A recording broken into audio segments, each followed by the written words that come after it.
CM ಯಾರಾಗಬೇಕು, ಆಗಬೇಕಾ ಬದಲಾವಣೆ, ಅವರೇ ಮುಂದುವರಿಬೇಕಾ, ಸಂಪುಟ ಪುನರಚನೆ ಆಗ್ಬೇಕಾ, ಈ ಗೊಂದಲನೇ ಮುಂದುವರಿತಿರ್ಬೇಕಾದ್ರೆ ಕಾಂಗ್ರೆಸ್ನಲ್ಲಿ 2028 ಪ್ಲಾನ್ ರೆಡಿ ಇದೆ. ಜೆಡಿಎಸ್ ನಲ್ಲಿ ಕುಮಾರಸ್ವಾಮಿ ಸಿಎಂ ಆಗೇ ಬಿಡ್ತಾರೆ ಅನ್ನೋ ಉತ್ಸಾಹ, ಜೋಶ್ ಕಾಣಿಸ್ತಾ ಇದೆ.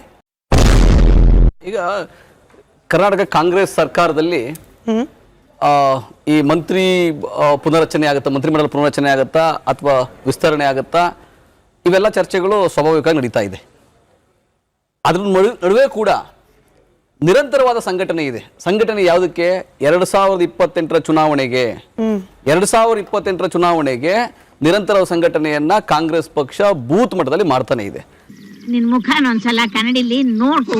ಸೊ ನಮಗೆ ಬಲವಾದ ನಂಬಿಕೆ ಏನಿದೆ ಅಂದ್ರೆ 5 ಗ್ಯಾರಂಟಿ ಯೋಜನೆಗಳು, ಸರ್ಕಾರದ ಅಭಿವೃದ್ಧಿ ಕಾರ್ಯಕ್ರಮಗಳ ಮುಖಾಂತರ ಕರ್ನಾಟಕ ರಾಜ್ಯವನ್ನ ಮಾದರಿ ರಾಜ್ಯವನ್ನಾಗಿ ಮಾಡಿರೋ ಮುಖಾಂತರ ಇಡೀ ಗ್ಯಾರಂಟಿಯನ್ನ ಇಡೀ ಮೋದಿ ಸರ್ಕಾರ ಕೂಡ ನಕಲು ಮಾಡ್ತಾ ಇರೋದನ್ನ ನೋಡಿ ನಮ್ಗೇನು ಅನ್ಸುತ್ತೆ ಅಂದ್ರೆ ಜನಗಳ ಆಶೀರ್ವಾದ ನಮ್ಮ ಮೇಲಿದೆ. 2028ಕ್ಕೂ ಕಾಂಗ್ರೆಸ್ ಅಧಿಕಾರಕ್ಕೆ ಬರುತ್ತೆ ಅನ್ನೋ ಸಂಪೂರ್ಣ ಭರವಸೆ ಇದೆ.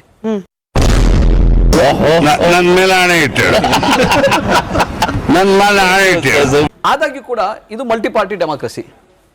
ಜೆಡಿಎಸ್ ಒಂದು ಪ್ರಾದೇಶಿಕ ಪಕ್ಷ. ಪ್ರಾದೇಶಿಕ ಪಕ್ಷಗಳ ಅಗತ್ಯ ಇಡೀ ದೇಶದಲ್ಲಿ ಇದೆ, ನಾನು ಇಲ್ಲ ಅಂತ ಹೇಳೋದಿಲ್ಲ. ಪ್ರಾದೇಶಿಕ ಪಕ್ಷಗಳು ಆ ರಾಜ್ಯದ ಆ ಜನತೆಯ ಹಿತಕ್ಕೆ ರಾಷ್ಟ್ರೀಯ ಪಕ್ಷಗಳಿಗಿಂತ ನನ್ಗೆ ಕಾಂಗ್ರೆಸ್ ಆಗಲಿ ಬಿಜೆಪಿಗಿಂತ ಜಾಸ್ತಿ ಒಂದು ಹೆಜ್ಜೆ ಮುಂದೆ ನಿಲ್ತವೆ. ಆದರೆ ಕರ್ನಾಟಕ ರಾಜ್ಯದಲ್ಲಿ ಜೆಡಿಎಸ್ ತುಂಬಾ ತಮ್ಮ ಅಸ್ತಿತ್ವವನ್ನು ಕಳ್ಕೊಂತಾ ಇದ್ದಾರೆ. ಸುಮಾರು 2008ರಲ್ಲಿ 20% ಮತಗಳನ್ನು ಪಡೆದಂತಹ ಜೆಡಿಎಸ್ 2023ಕ್ಕೆ 3 ಚುನಾವಣೆಗಳಲ್ಲೇ ತನ್ನ ಮತಗಳ ಶೇಕಡಾವಾರನ್ನು 13% ತಂದು ನಿಲ್ಸ್ಕೊಂಡ್ಬಿಟ್ಟಿದೆ.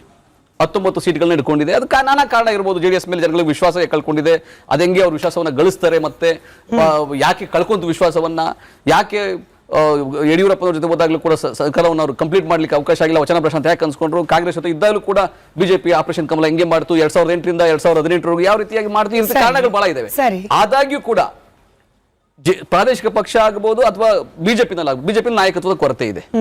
ವಿಜಯೇಂದ್ರ ಪ್ರಥಮ ಬಾರಿ MLA ಆಗಿರ್ತಕ್ಕಂಥ ರಾಜ್ಯಾಧ್ಯಕ್ಷ ಮಾಡಿದ್ದಾರೆ. ಅವ್ರಿಗೆ ಕಾಟ ಕೊಡ್ಲಿಕ್ಕೆ ಸಿಟಿ ರವಿ ಅವರು, ಯತ್ನಾಳ್ ಅವರು ದಿನ ಬೆಳಗಾದ್ರೆ ಒಂದು ಹೇಳಿಕೆಗಳು ಕೊಡ್ತಿರ್ತಾರೆ. ಇದೆಲ್ಲ ಮಾಡಿದ್ರೆ ಕುಮಾರಸ್ವಾಮಿ ಅವರು ಹಿರಿತನ ಇದೆ, ಅದ್ರಲ್ಲಿ ಯಾವುದೇ ಅನುಮಾನ ಇಲ್ಲ.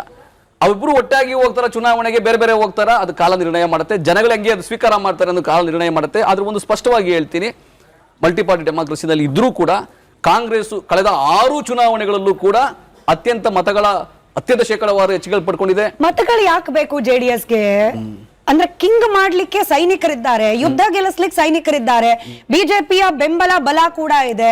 ಕುಮಾರಸ್ವಾಮಿ ಅವ್ರು ಹಿಂದೆ ಸಿಎಂ ಆದಾಗ್ಲೂ ಕೂಡ ಅವ್ರೇನ್ ಜನಾಶೀರ್ವಾದದಿಂದ ಅವ್ರ ಬಾಯಲ್ಲೇ ಬಂದ ಹಾಗೆ ಆಗಿಲ್ಲ. ಲಕ್ ಇದ್ರೆ ಮತ್ತೊಮ್ಮೆ ಸಿಎಂ ಆಗ್ತಾರೆ. ನೀವ್ ಹೇಳ್ತಿದ್ರಿ ವೋಟ್ ಪರ್ಸೆಂಟೇಜ್ ಕಮ್ಮಿ ಆಗ್ತಾ ಇದೆ, ಮತಗಳು ಕಮ್ಮಿ ಆಗ್ತಾ ಇದೆ, ಹಿಂಗೆಲ್ಲ ಆಗ್ತಾ ಇರುವಾಗ ಮತಗಳ ಕ್ಯಾಲ್ಕುಲೇಷನ್ ಕಾಂಗ್ರೆಸ್ ಬೇಕು, ಜೆಡಿಎಸ್ ಇದು ನೀವು ಸೆಂಟ್ರನಾಗಿ ಶಿಕ್ಷಿದ್ರು ನೋಡಿ. ನೀವು ಇಂಡಿಯಾ ಒಕ್ಕೂಟಕ್ಕೂ NDA ಒಕ್ಕೂಟಕ್ಕೂ ನೀವು ತಲೆ ಹಾಕಿದ್ರೆ ಇಂಡಿಯಾ ಒಕ್ಕೂಟ ಏನಾಗುತ್ತೆ? ಕಾಂಗ್ರೆಸ್ ಕಮ್ಯುನಿಸ್ಟ್ ಜೊತೆ ಡೆಲ್ಲಿ ಒಟ್ಟಿಗೆ ಇರ್ತಾರೆ, ಕೇರಳದಲ್ಲಿ ಬಂದು ಹೊಡೆದಾಡ್ತಾರೆ. ಡೆಲ್ಲಿನಲ್ಲಿ ಮಮತಾ ಬ್ಯಾನರ್ಜಿ ಜೊತೆ ಒಟ್ಟಿಗೆ ಇರ್ತಾರೆ, ಅಲ್ಲಿ ಬಂಗಾಳದಲ್ಲಿ ಹೊಡೆದಾಡ್ತಾರೆ. ಡೆಲ್ಲಿನಲ್ಲಿ ಒಟ್ಟಿಗೆ ಇರ್ತಾರೆ, ಆಮ್ ಆದ್ಮಿ ಪಾರ್ಟಿ ಜೊತೆ ಪಂಜಾಬ್ ಹೊಡೆದಾಡ್ತಾರೆ, ಇದ್ರಲ್ಲಿ ಹೊಡೆದಾಡ್ತಾರೆ. ಅವ್ರು ಯಾರ ಜೊತೆ ಇರ್ತಾರೋ, ಯಾರ ಜೊತೆ ಹೊಡೆದಾಡಲ್ವೋ ಇದು ಗೊತ್ತಾಗೋದೇ ಇಲ್ಲ. ಅದನ್ನ ಅಲ್ಲಿ NDA ನಲ್ಲಿ ನೋಡಿ, NDA ನಲ್ಲಿ ಇವತ್ತಿಂದಲ್ಲ 2014ರಿಂದ ಸುಮಾರು 1.5 ದಶಕದಿಂದ ಯಾವ್ಯಾವ ಸಣ್ಣ ಪುಟ್ಟ ಪಕ್ಷಗಳು NDA ಒಳಗಡೆಗಿದ್ದಾವೆ, ಇವತ್ತು ಕೂಡ ಬಲಿಷ್ಠವಾಗಿದ್ದಾವೆ. ಒಂದು ಸಣ್ಣ ಉದಾಹರಣೆ ಹೇಳ್ತೀನಿ ಸ್ಮಿತಾ. RPI ಅಂತ ಒಂದು ಪಾರ್ಟಿ ಇದೆ, ರಾಮದಾಸ್ ಅತಾವಳೆ ಅವರದು, ರಿಪಬ್ಲಿಕನ್ ಪಾರ್ಟಿ ಆಫ್ ಇಂಡಿಯಾ ಅಂತೇಳಿ ಮಹಾರಾಷ್ಟ್ರದು. ಒಂದೇ ಒಂದು MP ಸೀಟ್ ಗೆಲ್ಲಕ್ಕೆ ಶಕ್ತಿ ಇಲ್ಲ. ಆದ್ರೂ ಕೂಡ 2014ರಿಂದ ಬಿಜೆಪಿ ರಾಮದಾಸ್ ಅತಾವಳೆ ಅವರ ದಲಿತ ನಾಯಕರು ಅವ್ರನ್ನ ರಾಜ್ಯಸಭೆ MP ಮಾಡಿ ಅವರನ್ನ ಮಿನಿಸ್ಟರ್ ಮಾಡಿದೆ. ಅವರು NDA ಪಾರ್ಟ್ನರ್ ಆಗಿದ್ದಾರೆ. ಜೆಡಿಎಸ್ ಜೊತೆಯಲ್ಲಿ ಮೈತ್ರಿಯಲ್ಲಿದ್ದು ಜೆಡಿಎಸ್ ನಾವು ಉಪಕಾರ ಮಾಡ್ತಾ ಇದೀವಿ ಅಂದ್ರೆ ಕೇಪಬಿಲಿಟಿ ಕಮ್ಮಿ ಆಗ್ತಾ ಇದ್ರು ಕೂಡ ಓಟ್ಗಳನ್ನ ಸಂಪಾದನೆ ಮಾಡಿ ನೀವು ಮೈತ್ರಿಲಾದ್ರೂ ಇರಿ, ಆಚೆನಾದ್ರೂ ಬನ್ನಿ, ನನಗೆ ಯಾಕೆ as a journalist I should question I questioning no way. ಅದೇ ರೀತಿ ನಾನು NDA ಒಗ್ಗಟ್ಟು ಬಗ್ಗೆ ಮಾತಾಡ್ತಿರೋದು, ಕಂಪೇರ್ ಮಾಡ್ತಾ ಇದೆ NDA. ಅದೇ ರೀತಿ ಅಪ್ನಾದಳ ಯಾರು ಅನುಪ್ರಿಯ ಪಟೇಲ್ ಕೇವಲ 2 ಸೀಟ್ ಅಷ್ಟೇ ಗೆಲ್ಲಕ್ಕೆ ಶಕ್ತಿ ಇರೋದು. ಆದ್ರೂ ಕೂಡ 2014ರಿಂದ ಅವರು ಮಿನಿಸ್ಟರ್ ಇದ್ದಾರೆ, ಮೋದಿ ಮಿನಿಸ್ಟರ್ ಅಲ್ಲಿ ಇವತ್ತು ಕೂಡ ಮಿನಿಸ್ಟರ್ ಆಗಿದ್ದಾರೆ. ಇಲ್ಲಿವರೆಗೂ ಯಾವುದೇ ಒಂದು ಪೊಲಿಟಿಕಲ್ ಪಾರ್ಟಿಯು ಕೂಡ NDA ಬೇಡ ಅಂತ ಆಚೆ ಕಡೆಗೆ ಹೋಗಿಲ್ಲ. ಶಿಂದೆ ಅವ್ರ ಜೊತೆ ಬಿಜೆಪಿ ಸರ್ಕಾರ ಮಾಡಿದಾಗ ಅವ್ರಿಗೆ ಕೇವಲ 40 ಸೀಟ್ ಇತ್ತು, ನಾವು 105 ಇದ್ವಿ. ಆದ್ರೂ ಕೂಡ ಅವ್ರನ್ನ ನಾವು ಮುಖ್ಯಮಂತ್ರಿಯಿಂದ ಸ್ವೀಕರಿಸಿದ್ವಿ, ಮುಖ್ಯಮಂತ್ರಿ ಘೋಷಣೆ ಮಾಡಿದ್ವಿ. ಶಿಂದೆಗೆ ಗೊತ್ತಿರಲಿಲ್ಲ ರೀ ನಾವು ಮುಖ್ಯಮಂತ್ರಿ ಮಾಡ್ತೀವಿ ಅಂತೇಳಿ. ಇದು ಬಿಜೆಪಿಯ ದೊಡ್ಡತನ. ಅದಾದ್ಮೇಲೆ ನಿತೀಶ್ ಕುಮಾರ್ ಅವ್ರು ಕೇವಲ 48 ಸೀಟ್ ಇದ್ದಾಗ ನಾವು 84 ಇದ್ದಾಗಲೂ ಕೂಡ ನಿತೀಶ್ ಕುಮಾರ್ ಅವ್ರನ್ನ ಮುಖ್ಯಮಂತ್ರಿ ಮಾಡಿದ್ವಿ. ಇದು ಬಿಜೆಪಿ ತನ್ನ ಜೊತೆಲಿ ಇರ್ತಕ್ಕಂಥ ಮಿತ್ರ ಪಕ್ಷಗಳಿಗೆ ಕೊಡ್ತಿರ್ತಕ್ಕಂತಹ ಗೌರವ ಮತ್ತೆ ಮನ್ನಣೆ. ಅದೇ ರೀತಿಯ ಮಿತ್ರ ಪಕ್ಷಗಳು ಕೂಡ ಬಿಜೆಪಿಗೆ ಕೊಡ್ತಿರ್ತಕ್ಕಂಥ ಗೌರವ ಮನ್ನಣೆ. ಅದೇ ರೀತಿ ಕುಮಾರಸ್ವಾಮಿ ಅವರಾಗ್ಲಿ, ದೇವೇಗೌಡರಾಗ್ಲಿ, ಮೋದಿ ಅವರಾಗ್ಲಿ, ಅಮಿತ್ ಶಾ ಆಗ್ಲಿ, ಇಡೀ ಒಟ್ಟು ಕುಟುಂಬ, ನಮ್ಮ ಕುಟುಂಬ ಏನಿದೆ ಬಿಜೆಪಿ ಜೆಡಿಎಸ್ ಕುಟುಂಬ, ತುಂಬಾ ಒಗ್ಗಟ್ಟಾಗಿ ತುಂಬಾ ಖುಷಿಯಿಂದ ಹೋಗ್ತಾ ಇದೆ. ಇದು ಕೇವಲ ಒಂದು ಚುನಾವಣೆ 2 ಚುನಾವಣೆಗಲ್ಲ, ಇದು ನಿರಂತರವಾಗಿರ್ತಕ್ಕಂತಹ ಏನು ಒಂದು ಸಂಬಂಧ. ಈ ಸಂಬಂಧ ಬಹಳ ಗಟ್ಟಿಗಿದೆ. ಅಮೇಜಿಂಗ್. ಇದು ಇದೇ ವರ್ಷ ಫೆಬ್ರವರಿ 28ನೇ ತಾರೀಕು ಮಾನ್ಯ ದೇವೇಗೌಡರು ಒಂದು ಮಾತು ಹೇಳ್ತಾರೆ.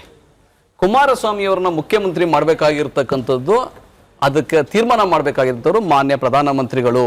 ಅಂದ್ರೆ ಏನ್ ಗೊತ್ತಾ, ಪೀಠಿಕೆ ಮಾಡಿ ಅಂತ ಹೇಳಲ್ಲ, ಮಾಡಬೇಡಿ ಅಂತ ಹೇಳಲ್ಲ, ಮುಂದಕ್ಕೆ ನಾನು ಸೀಟ್ ಮೇಲೆ ನಾನು ಟವಲ್ ಆಗ್ತಾ ಇದ್ದೀನಿ ಅಂತ ಅರ್ಥ. ಅದು ಚರ್ಚೆಗೆ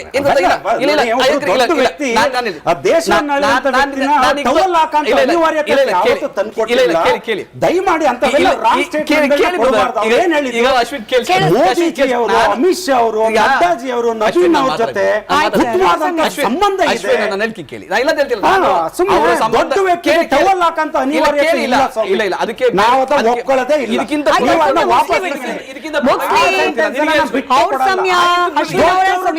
ಮಟ್ಟಕ್ಕಿದಾರ ನಟರಾಜ್ ಗೌಡ್ರೆ.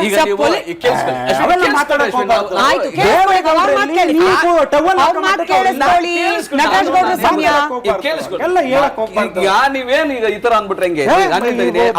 ಅವ್ರ ಹೇಳಿಕೆ ನಾನು ಜನರು ನೋಡ್ತಿರ್ತಾರೆ. ಇದನ್ನೇ ಜನ ನೋಡ್ತಾ ಇರೋದು. ಆಮೇಲೆ ಜೆಡಿಎಸ್ ನ ಅಸ್ತಿತ್ವದ ಬಗ್ಗೆ ನಾನೇನು ಹೇಳ್ಬೇಕಾದಿಲ್ಲ. ಅದು ಆಲ್ರೆಡಿ ಮಾನ್ಯ ಕುಮಾರಸ್ವಾಮಿ ಅವರೇ ಚನ್ನಪಟ್ಟಣದಲ್ಲಿ ಸೋಲಕ್ ಮುಂಚೆ ಯಾಕೆ ಸೋದ್ರು ಚನ್ನಪಟ್ಟಣದಲ್ಲಿ ಈ ಬೈ ಎಲೆಕ್ಷನ್ ಅಂದ್ರೆ ನೇರವಾಗಿ ಅವ್ರದೇ ಒಂದು ಮಾತಿದೆ. ಏನ್ ಮಾತು? ಯಾವ ಅಲ್ಪಸಂಖ್ಯಾತ ನಾನು ಯಾವ್ದು ಓಟ್ ಬೇಕಾಗಿಲ್ಲ, ಅಲ್ಪಸಂಖ್ಯಾತರ ಬಗ್ಗೆ ಕಾಂಗ್ರೆಸ್ ನೀತಿ ಪಾಠ ಮಾಡೋಂಥದ್ದು ಏನಿಲ್ಲ. ಅಲ್ಪಸಂಖ್ಯಾತರ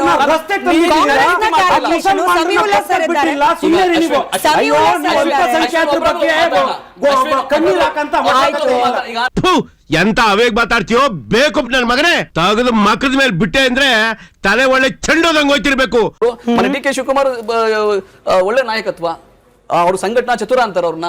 ಮೊನ್ನೆ ಸಿದ್ದರಾಮಯ್ಯನವರ ಒಳ್ಳೆ ಅಭಿವೃದ್ಧಿ ಆಡಳಿತ, ಅವ್ರನ್ನ ಅದಕ್ಕಿಂತ ಅದ್ಭುತ ಆಡಳಿತಗಾರ ಅಂತಾರೆ. ಸೊ ಇವರ ಒಟ್ಟಾಗಿ ಹೋಗೋದ್ರಿಂದ 2028ಕ್ಕೂ ನಾವೇ ಬರ್ತೀವಿ, 33ಕ್ಕೂ ನಾವೇ ಬರ್ತೀವಿ, ಅದರೊಳಗೆ ಯಾವ ಅನುಮಾನ ಇಲ್ಲ. ತಪ್ಪಲ್ಲ, ಯಾಕಂದ್ರೆ ನಾನು ನಿಮ್ಗೆ 15 ಜನ ಮುಖ್ಯಮಂತ್ರಿ ಆಗೋ ಕ್ಷಮತೆ ಇರ್ತಕ್ಕಂಥವ್ರೆ ಬಿಜೆಪಿನಲ್ಲಿ. ಈಗ ನಾನೇ ಚಂದ್ರಶೇಖರ್ನೇ ಕೇಳ್ಬಿಡ್ತೀನಿ, ಚಂದ್ರಶೇಖರ್ ಯಾರು ನಿಮ್ಮ ಬಿಜೆಪಿಯಲ್ಲಿ ಮುಖ್ಯಮಂತ್ರಿ ಆಗೋ ಕ್ಷಮತೆ ಇರ್ತಕ್ಕಂಥವ್ರು? ಒಂದ್ ಹೆಸರು ಹೇಳಕ್ ಅವ್ರ ಆಗಲ್ಲ. ಯಾಕಂದ್ರೆ ವಿಜಯೇಂದ್ರ ಹೆಸರು ಹೇಳಿದ್ರೆ ಅಶೋಕ್ ಕೋಪ ಆಗ್ಬೋದು, ಇಲ್ಲ ಸಂತೋಷ್ ಜಿ ಕೋಪ ಆಗ್ಬೋದು, ಇಲ್ಲಾಂದ್ರೆ ಪ್ರಹ್ಲಾದ್ ಜೋಶಿ ಕೋಪ ಆಗ್ಬೋದು. ಹಂಗಾಗೋದಿಲ್ಲ. ನಮ್ಮಲ್ಲಿ ನಾಯಕರಿದ್ದಾರೆ, ಯಾರೊಬ್ರು ತೀರ್ಮಾನ ಆಗ್ತಾರೆ. ಬಿಜೆಪಿನಲ್ಲಿ ನಾಯಕರುಗಳಿದ್ದಾರೆ, ತೀರ್ಮಾನ ಆಗ್ಲಿಕ್ಕೆ ಸಾಧ್ಯ ಆಗಲ್ಲ. ಯಾಕಂದ್ರೆ ಯಾರಿಗೂ ಅನುಭವ ಕ್ಷಮತೆ ಯಾರೂ ಇಲ್ಲ. ಕುಮಾರಸ್ವಾಮಿ ಅವ್ರದ್ದು ಏನೋ ಮಂಡ್ಯದಲ್ಲಿ ಮತ್ತೆ ಹಾಸನದಲ್ಲಿ ಎರಡು ಜಿಲ್ಲೆಗಳಲ್ಲಿ ಸ್ವಲ್ಪ ಸಾಮರ್ಥ್ಯ ಇದೆ. ಆ ಸಾಮರ್ಥ್ಯ ಉಪಯೋಗಿಸ್ಕೊಂಡು 4 ಸೀಟ್ ಬಂದ್ರೆ ಅವ್ರಿಗೆ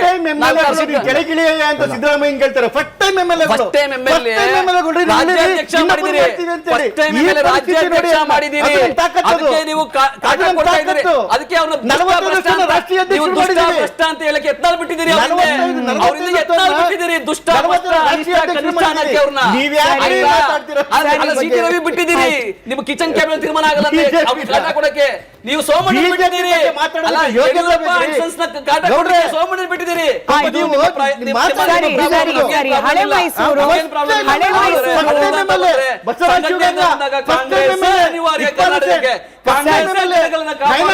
ಕಾಂಗ್ರೆಸ್ ಯೋಜನೆಗಳನ್ನ ಕೊಡುವಂತ ನೀವು ಅವಾಗ್ಲೂ ಅನ್ಯಾಯ ಮಾಡ್ತೀರಿ, ಇವಾಗ್ಲೂ ಅನ್ಯಾಯ ಮಾಡ್ತೀರಿ.